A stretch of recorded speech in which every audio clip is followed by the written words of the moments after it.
Hello students, अभी तक हम लोगों ने दो कॉन्सेप्ट पर न्यूमेरिकल सॉल्व करना सीखा कि कैसे हम एवरेज स्पीड कैलकुलेट करें जब हमें सेम डिस्टेंस का केस दिया गया हो, सेम टाइम का केस दिया गया हो।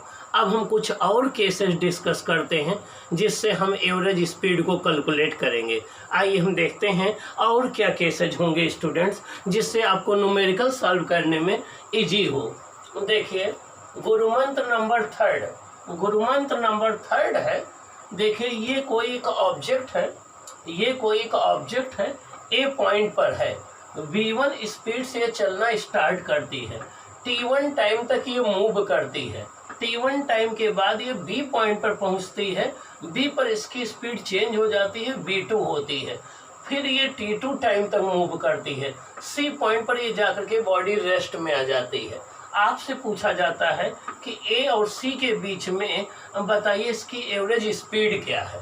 आपसे पूछा जाता है ये बताइए a और c के बीच में इसकी एवरेज स्पीड क्या होगी। एक बार मैं फिर से बता दूं, ए पर कोई एक बॉडी मूव करना स्टार्ट करती है, v1 स्पीड से मूव करती है, t1 टाइम तक ये मूव करने के बाद b पॉइंट पर पहुंचती है, b पॉइंट पर इसकी वेलोसिटी v2 हो जाती है। फिर ये t2 टाइम तक मूव करती है, c पॉइंट पर पहुंच करके रेस्ट में आ जाती है। आपसे पूछा जाता है बताइए इसकी एवरेज वेलोसिटी क्या है। तो इसकी एवरेज वेलोसिटी आ जाएगी, ये एवरेज वेलोसिटी आपको फाइंड आउट करना है। इसकी एवरेज वेलोसिटी आ जाएगी v1 into t1, total distance upon total time. Total distance हो जाएगा ए से बी तक की डिस्टेंस प्लस बी से सी तक की डिस्टेंस। डिस्टेंस होता है स्पीड इंटू टाइम, तो यहाँ स्पीड v1 है, टाइम t1 है, तो v1 इंटू t1 हो गया। प्लस यहाँ से यहाँ तक की स्पीड, यहाँ से यहाँ तक की डिस्टेंस हो जाएगा speed into time, v2 into t2 हो जाएगा। टोटल टाइम आपका आ जाएगा t1 प्लस t2। क्या आ जाएगा? t1 plus t2। तो टोटल टाइम आ गया t1 प्लस t2। तो ये आपका फॉर्मूला आ जाएगा जब ये दो पार्ट में डिस्टेंस को ट्रेवल करे तब।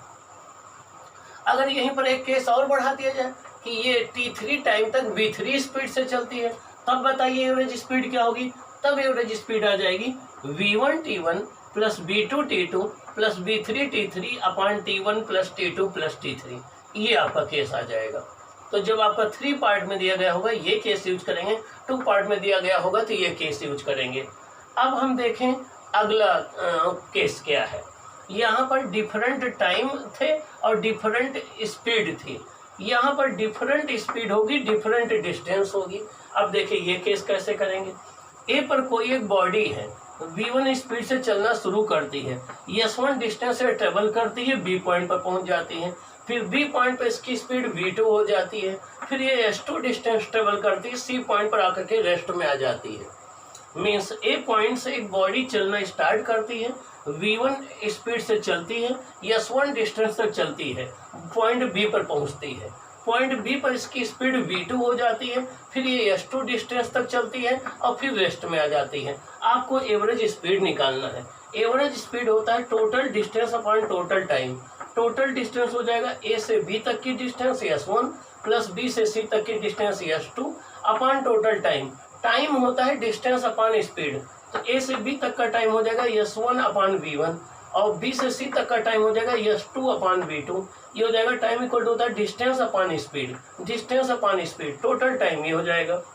अगर यही 3 पार्ट में कि s3 डिस्टेंस v3 स्पीड तक ट्रेवल करती तो क्या आ जाता है? वी एवरेज आ जाता है s1 plus s2 plus s3 upon s1 upon v1 plus s2 upon v2 plus s3 upon v3। ये आपका केस आ जाता। अब इसका हम डेरिवेशन कैसे करेंगे। देखिए डेरिवेशन, वी एवरेज होता है total distance upon total time. Total distance हो जाएगा S A B plus S B C हो जाएगा। तो देखिए S A B plus S B C हो जाएगा। टोटल टाइम हो जाएगा T A B plus T B C हो जाएगा, T A B plus T B C हो जाएगा। अब डिस्टेंस इक्वल टू होता है स्पीड इंटू टाइम। ए से बी तक देखिए, ए से बी तक स्पीड कितनी है v1, टाइम कितना है t1। Speed distance equal to होता है स्पीड इंटू टाइम, तो ए से बी तक की डिस्टेंस क्या आ जाएगी? v1 into t1। ये हो गई v1 इंटू t1।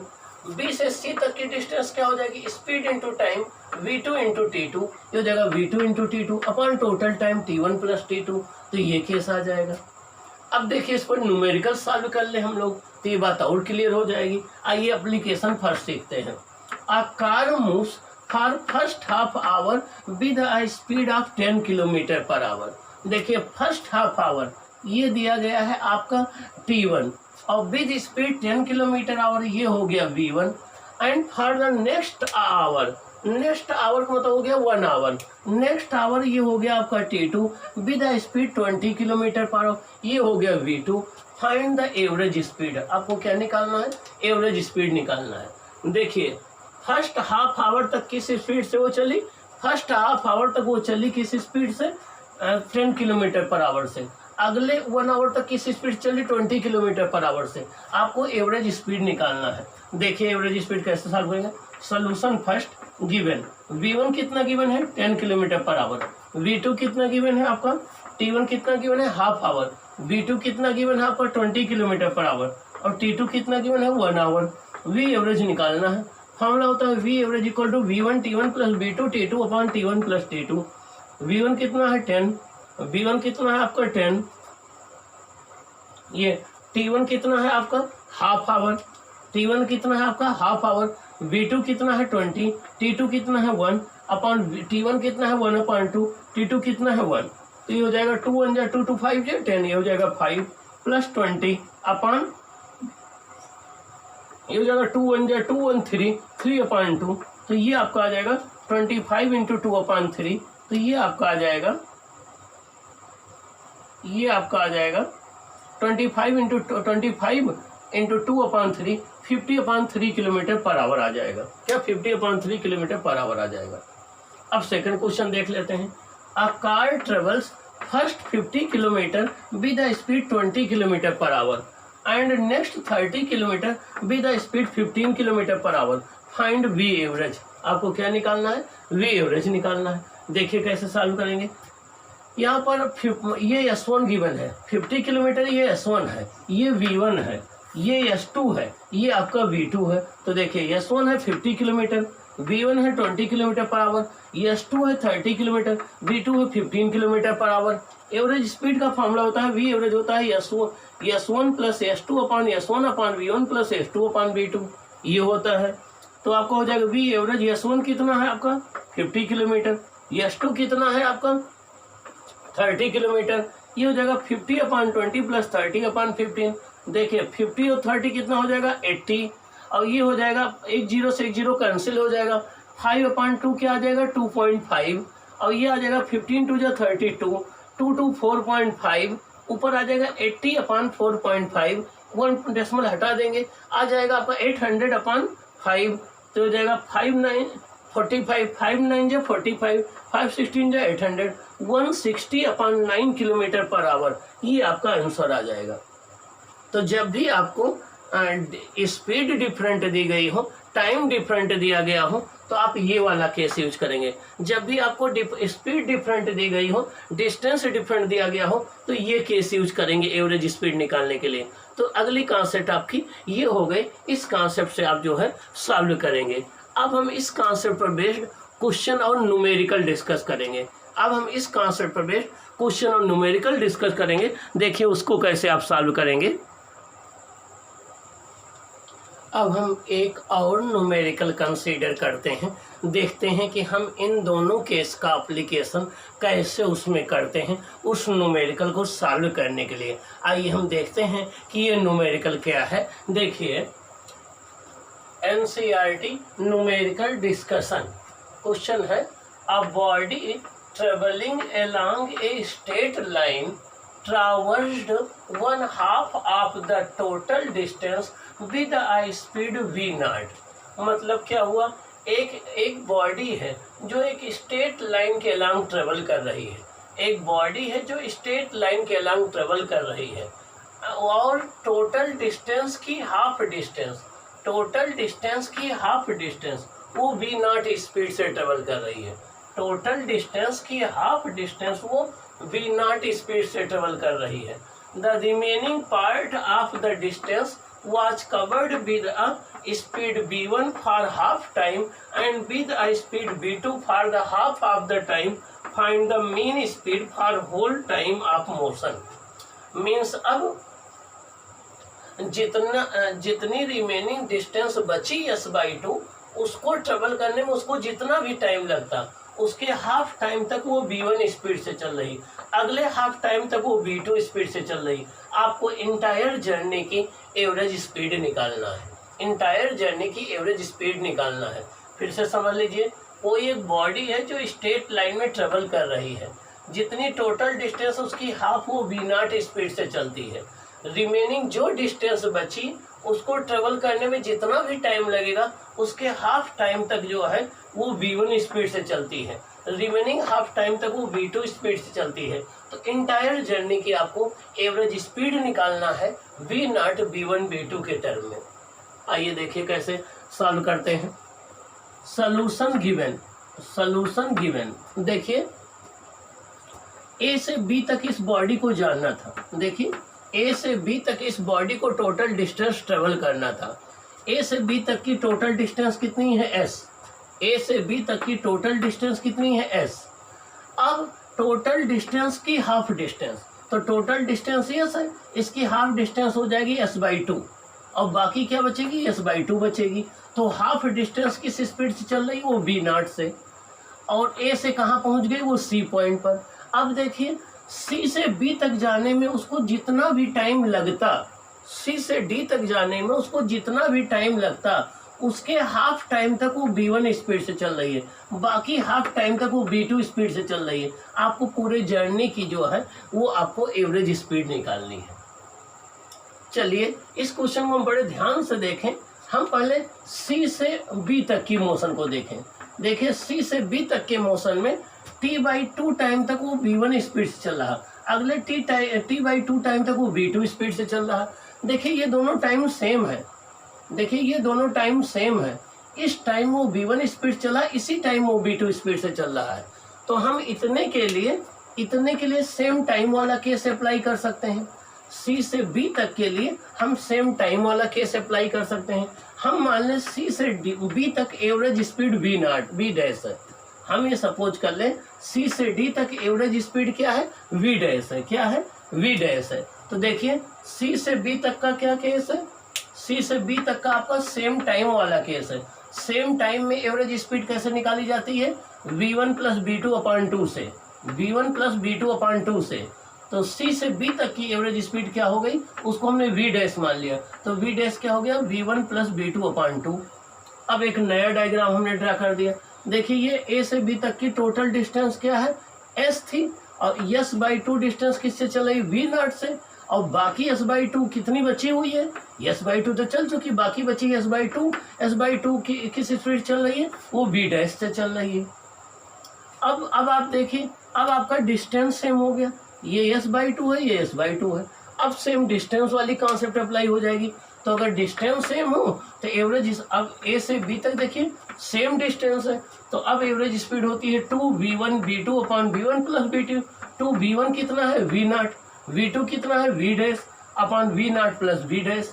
तो v एवरेज आ जाएगा 2v0 × v'/v0 + v'। 2v0 को v0 रहने दे, v' की वैल्यू कितनी है, v1 + v2/2, v1 + v2/2, 2 से 2 कैंसिल हो जाएगा, ये हो और नीचे v0 + v' है v1 + v2/2, ये हो जाएगा 2v0 + v1 + v2, और ये 2 ऊपर आ जाएगा, ये 2 कैंसिल हो जाएगा, ये 2 यहाँ आ जाएगा, ये 2 यहाँ भी आ जाएगा। तो हो जाएगा 2v0 v1 + v2/2v0 + v1 + v2। ये आपकी एवरेज स्पीड आ जाएगी पूरे इंटायर जर्नी के दौरान। यहाँ पर हमने दो कॉन्सेप्ट का यूज किया है। एक सी से बी तक की मोशन के लिए सेम टाइम वाली कॉन्सेप्ट यूज किया है, जिसमें दोनों स्पीड को ऐड करके हाफ कर देते हैं। फिर उसके बाद उस सी से बी तक की एवरेज स्पीड को v' मान लिया। फिर अब ये s/2 सेम डिस्टेंस का हो गया, तो यहाँ से यहाँ तक सेम डिस्टेंस के कॉन्सेप्ट यूज किया है, और दोनों को अप्लाई कर दीजिए तो ये आपका जो है न्यूमेरिकल सॉल्व हो जाएगा। ओके, तो ये आपका जो है दोनों कॉन्सेप्ट इसमें अप्लाई हो जाएंगे इस न्यूमेरिकल में। एक सेम टाइम वाली कॉन्सेप्ट, एक सेम डिस्टेंस वाली कॉन्सेप्ट। सेम टाइम वाली कॉन्सेप्ट ये अप्लाई हुई तो ये आया, और फिर सेम डिस्टेंस वाली कॉन्सेप्ट अप्लाई करके ये आंसर आ जाएगा। ओके, तो ये रहा आपके पिछले दोनों कॉन्सेप्ट का एप्लीकेशन। दोनों कॉन्सेप्ट के बेसिस पर हमने इसको ऐसे सॉल्व कर लिया। अब हम देखते हैं नेक्स्ट क्वेश्चन देखते हैं। नेक्स्ट क्वेश्चन है हम लोगों का, ऑन ए 60 किलोमीटर ट्रैक, एक 60 किलोमीटर का कोई एक ट्रैक है या 60 किलोमीटर का कोई एक पाथ है। अ train travels the first 30 kilometre with a uniform speed of 30 kilometre per our. Means 60 kilometre में से वो 30 किलोमीटर की डिस्टेंस 30 किलोमीटर पर आवर से चलती है। तो 60 किलोमीटर में से वो 30 किलोमीटर चल चुकी, तो अब कितनी बची डिस्टेंस? बची 30 किलोमीटर। अब कह रहे हैं how fast must the train travel the next 30 kilometre so as to average 40 kilometre for the entire trip. करें अब जो बची हुई 30 किलोमीटर है उसको वो किस स्पीड से चले कि पूरे जर्नी में उसकी एवरेज स्पीड क्या आ जाए? 40 किलोमीटर पर आवर आ जाए। क्या आ जाए? 40 किलोमीटर पर आवर आ जाए। तो देखिए टोटल डिस्टेंस कितनी है? 60 किलोमीटर। फर्स्ट 30 किलोमीटर वो किससे चल रही? 30 किलोमीटर पर आवर से। कितनी डिस्टेंस बची? रिमेनिंग 30 बची। उसको वो किस स्पीड से चले कि एवरेज स्पीड कितनी आ जाए? 40 किलोमीटर पर आवर आ जाए। तो इस क्वेश्चन में देखिए, एक तो एवरेज स्पीड आपको दे दी गई है, ये वी एवरेज दे दी गई है, V1 आपको दे दी गई 30 किलोमीटर पर आवर, V2 आपको फाइंड आउट करना है और सेम डिस्टेंस का केस है। देखिए फर्स्ट 30 किलोमीटर ये चल चुकी, टोटल जर्नी कितनी? 30 की, तो बची कितनी? 30 की। तो ये सेम डिस्टेंस वाला केस आ जाएगा। देखिए ये ए कोई पॉइंट है और बी, ए से बी तक की देखिए टोटल डिस्टेंस है 60 किलोमीटर। ए से बी तक की है टोटल डिस्टेंस 60 किलोमीटर और वो ए से सी तक फर्स्ट 30 किलोमीटर किस स्पीड से चल रही है? V1 equal to 30 kilometre per hour से। अब जो रिमेनिंग 30 किलोमीटर इसको ये किस स्पीड से चले कि पूरी जर्नी की इसकी एवरेज स्पीड कितनी आ जाए? 40 किलोमीटर पर आवर आ जाए। तो V1 आपको दिया गया है, V एवरेज दिया गया है, V2 निकालना है। अब कैसे निकालें ये सोचना है। देखिए ये भी 30 किलोमीटर है, V1 है, ये भी 30 किलोमीटर V2 है। इसका मतलब ये सेम डिस्टेंस का केस है। सेम डिस्टेंस के केस में हम फार्मूला अप्लाई करते हैं, सेम डिस्टेंस के केस में हम फार्मूला अप्लाई करते हैं 2V1 B2 upon V1 plus B2 equal to V average. चाहे आप ये फार्मूला अप्लाई करिए और चाहे ये अप्लाई करिए, सेम डिस्टेंस के लिए हम अप्लाई करते हैं V average equal to 2V1 B2 upon V1 plus B2 या 2 upon V average equal to 1 upon V1 plus 1 upon V2।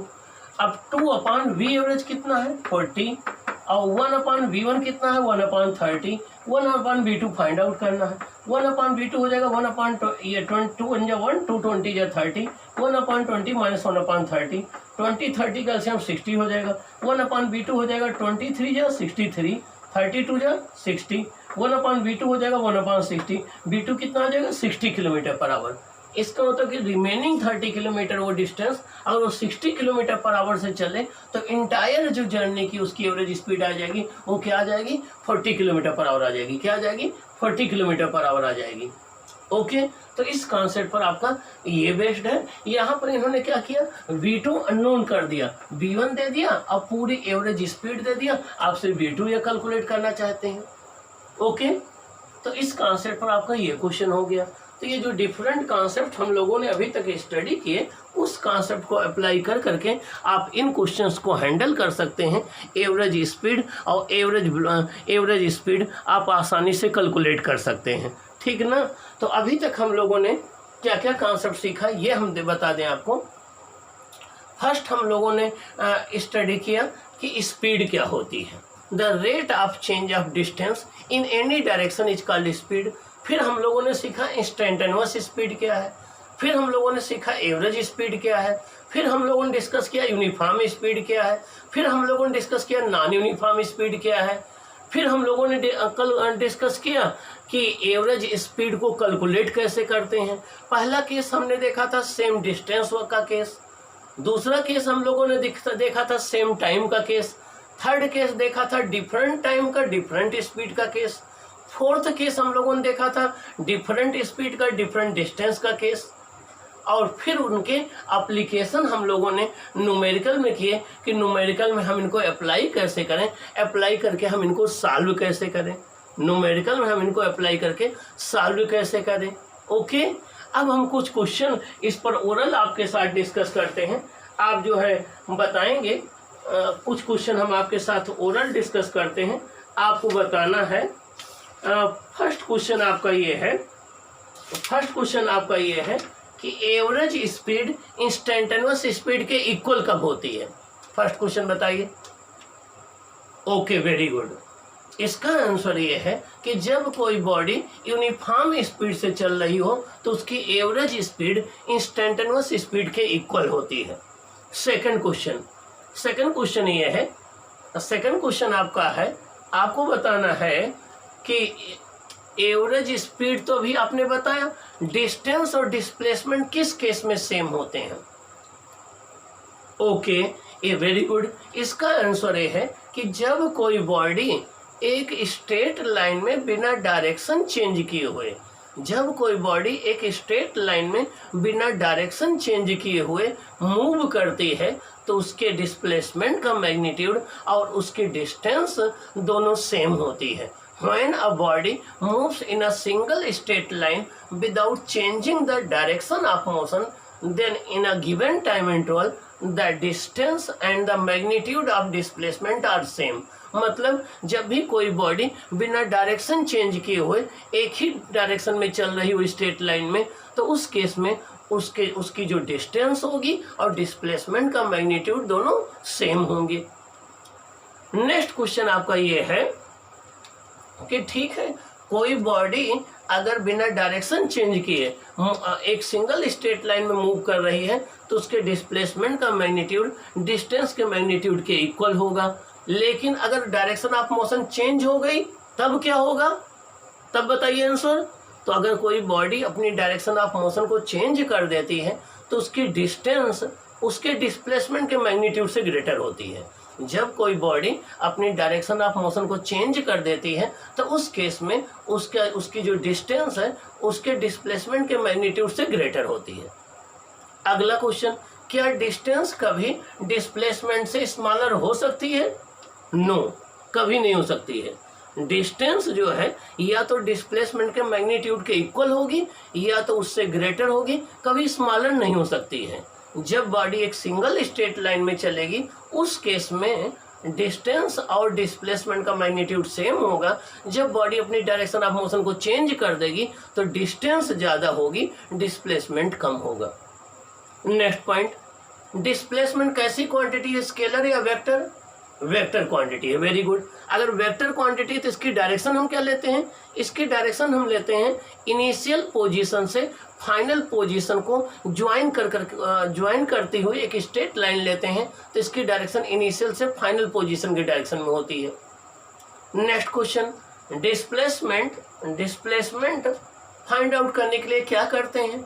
Displacement find out करने के लिए इनिशियल पोजीशन को फाइनल पोजीशन से एक शॉर्टेस्ट स्ट्रेट लाइन के द्वारा हम ज्वाइन कर देते हैं, उसी की लेंथ कैलकुलेट कर लेते हैं तो वो आपका क्या जाता है? डिस्प्लेसमेंट आ जाता है। क्या जाता है? डिस्प्लेसमेंट आ जाता है। नेक्स्ट क्वेश्चन, क्या ये पॉसिबल है कि एक गिवन टाइम इंटरवल में बॉडी की डिस्टेंस जीरो ना हो लेकिन डिस्प्लेसमेंट जीरो हो? यस, हाँ, पॉसिबल है।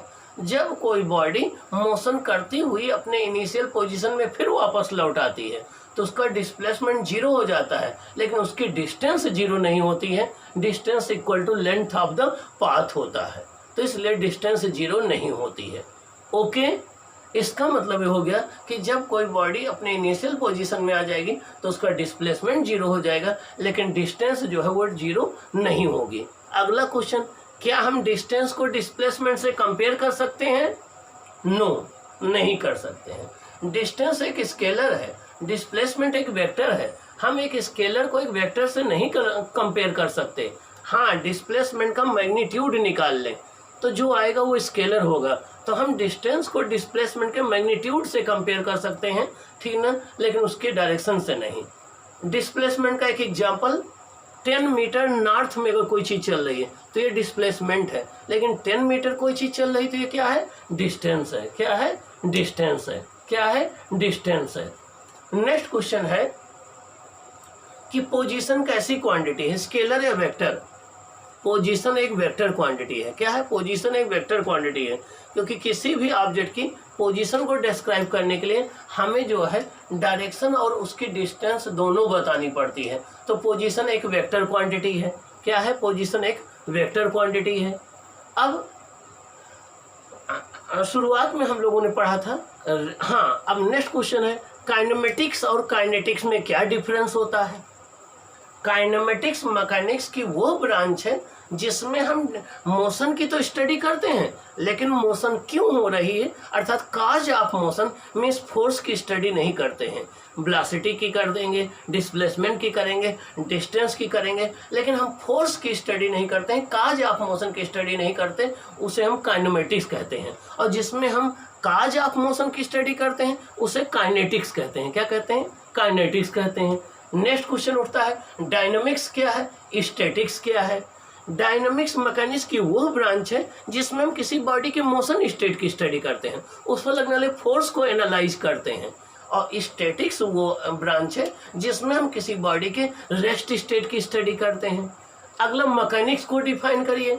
Mechanics is the branch of physics Mechanics is the branch of physics in which we study about the rest and motion state of a body. Mechanics is the branch of physics in which we study about the rest and motion state of a body. अगला question क्या है? अगला question ये है कि mechanics को तो हमने डिफाइन कर दिया, ठीक है ना, और मैकेनिक्स को डिफाइन कर दिया, स्टैटिक्स को डिफाइन कर दिया, डायनामिक्स को डिफाइन कर दिया, काइनेटिक्स को डिफाइन कर दिया, काइनेमेटिक्स को डिफाइन कर दिया। अब वन डायमेंशनल मोशन क्या है? वन डायमेंशनल मोशन वो है जिसमें जब कोई ऑब्जेक्ट मूव करे तो उसके 3 कोऑर्डिनेट एक्स वाई जेड में से केवल एक ही कोऑर्डिनेट टाइम के साथ चेंज हो तो उसे हम वन डायमेंशनल मोशन बोलते हैं। जब किसी बॉडी को हम वर्टिकली अपवर्ड प्रोजेक्ट करते हैं वो वन डायमेंशनल मोशन है। जब कोई बॉडी वर्टिकल डाउनवर्ड गिरती है वो वन डायमेंशनल मोशन होती है। लास्ट क्वेश्चन है what are the frame of reference. Frame of reference क्या होते हैं? तो कैसे डिफाइन करेंगे? A coordinate system along with the clock with respect to which we can describe the rest and motion state of a body is called frame of reference. Means एक ऐसा coordinate system जिसके respect में हम किसी body के rest या motion को describe करते हैं उसे हम क्या कहते हैं? Frame of reference. क्या कहते हैं? Frame of reference. क्या कहते हैं? फ्रेम ऑफ रेफरेंस कहते हैं। ओके, अब फ्रेम ऑफ रेफरेंस हमारे कन्वीनियंट पर डिपेंड करता है कि हम कहाँ पर चूज करते हैं, हमारे चॉइस पर डिपेंड करता है। ओके, अब अगला है पॉइंट ऑब्जेक्ट किसे कहते हैं, एक्सटेंडेड ऑब्जेक्ट किसे कहते हैं। मैंने आपको बताया था जब किसी बॉडी की लीनियर डायमेंशन उसके द्वारा ट्रेवल की गई डिस्टेंस के कंपैरिजन में नेग्लिजिबल हो तो हम उसे पॉइंट ऑब्जेक्ट कहते हैं, लेकिन जब उसकी लीनियर डायमेंशन या उसकी साइज उसके द्वारा ट्रेवल किए गए डिस्टेंस के कंपैरिजन में नेग्लिजिबल ना हो तो उसे हम क्या कहते हैं? Extended object. क्या कहते हैं? Extended object. अगला क्वेश्चन डायरेक्शन ऑफ मोशन और वेलोसिटी में क्या रिलेशन होता है? हमेशा जो डायरेक्शन ऑफ मोशन होती है वो वेलोसिटी या स्पीड के अलॉन्ग होती है। जिधर स्पीड होगी उधर ही डायरेक्शन ऑफ मोशन होगी। मान लीजिए कोई बॉडी अपवर्ड जा रही है तो उसकी वेलोसिटी डायरेक्शन अपवर्ड होगी, स्पीड भी अपवर्ड होगी, उसका डायरेक्शन ऑफ मोशन भी अपवर्ड होगी। जब कोई बॉडी डाउनवर्ड आ रही होगी तो उसकी डायरेक्शन ऑफ मोशन डाउनवर्ड होगी, वेलोसिटी भी डाउनवर्ड होगी। तो जब भी कोई बॉडी जिस डायरेक्शन में उसकी मोशन होती है उसकी वेलोसिटी और स्पीड सेम उसी डायरेक्शन में होते हैं, लेकिन एक्सेलरेशन किसी भी डायरेक्शन में हो सकता है। आगे हम उसका डिस्कशन करेंगे। तो ये रहे कुछ टॉपिक्स जो अभी तक हम लोगों ने स्टडी किया। अब हम लोग इसके बाद वेलोसिटी पढ़ेंगे, एवरेज वेलोसिटी पढ़ेंगे, यूनिफॉर्म वेलोसिटी पढ़ेंगे, नॉन यूनिफॉर्म वेलोसिटी पढ़ेंगे, फिर वेलोसिटी और एवरेज वेलोसिटी एवरेज स्पीड में डिफरेंस पढ़ेंगे। ओके, आपको इनको सॉल्व कर लेना है अच्छे से और इन पर फोकस करना है। जो ना आए आप physics genius channel by doctor UK Mishra पर जाएंगे, सब्सक्राइब करेंगे, कमेंट बॉक्स में जो भी प्रॉब्लम है आप शेयर करेंगे तो हम आपकी हेल्प जरूर करेंगे। Okay students, very good.